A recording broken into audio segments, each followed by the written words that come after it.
அனைத்து விவசாய நண்பர்களுக்கும் வணக்கம். நான் ராமச்சந்திரன், சேலம் மாவட்டம்.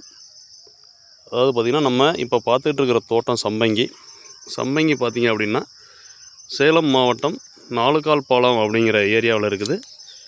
நம்ம அதாவது வேரில் வந்து பிரச்சனை இருந்தது, பூ கருகள் இருந்தது. இந்த பிரச்சனைக்காக நமது நெட்சர்ப் உயிர் உரங்களை பயன்படுத்துறதுக்காக கொடுத்துருந்தோம்.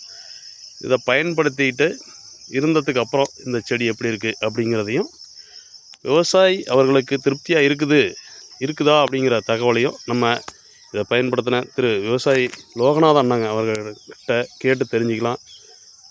அண்ணா வணக்கங்கண்ணா. வணக்கங்க. நான் இது எப்படி இருந்தது, நம்ம என்ன கொடுத்துருந்தோம்? ஏற்கனவே கொஞ்சம் அந்த கருகள் நோய் இருந்தது, பூக்கருகள் இருந்ததுங்க. சரிங்கண்ணா. அந்த இந்த மருந்து கொடுத்ததுக்கப்புறம் அந்த பூக்கருகள் நின்று கொஞ்சம் நல்லா இருக்குது, செடி நல்லா இருக்குது, செடி ஆரோக்கியமாக இருக்குதுங்க. ஆமாம் ஆமாம். அதாவது பூ கருகளுக்காக ரேப்பப்பு இன்டாக்ட் கொடுத்துருந்தோம் இல்லைங்களா? இப்போ அதுக்கு அப்புறமா அடி ஓரமாக நம்ம ஷெட்டு ஸ்டெம் வச்சு கொடுத்துருந்தோம். கொடுத்ததுக்கு அப்புறம் உங்களுக்கு திருப்தியாக இருக்குதுங்களா? செடி பரவாயில்ல, செடி நல்லா இருக்குங்க. செடி நல்லா இருக்குது, திருப்தியாக இருக்குது. திருப்தியாக இருக்குது. ரசாயனத்தை விட இது நல்லா இருக்குது. ரசாயனத்தை விட இது நல்லா இருக்குது. நாங்கள் ரசாயனம் யூஸ் பண்ணுறது இல்லை, இது மட்டும்தான். இது ஏதாவது வேறு நாட்டு இது பண்ணிகிட்டு இருக்கீங்க.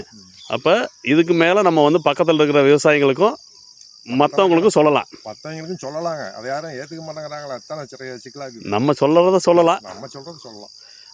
சரிங்கய்யா, நன்றிங்கய்யா, நன்றி. பாருங்கள் குருத்து எப்படி இருக்குது, எப்படி ஆரோக்கியமாக வந்துகிட்டு இருக்குங்கிறத அப்படியே நம்ம பார்க்கலாம்.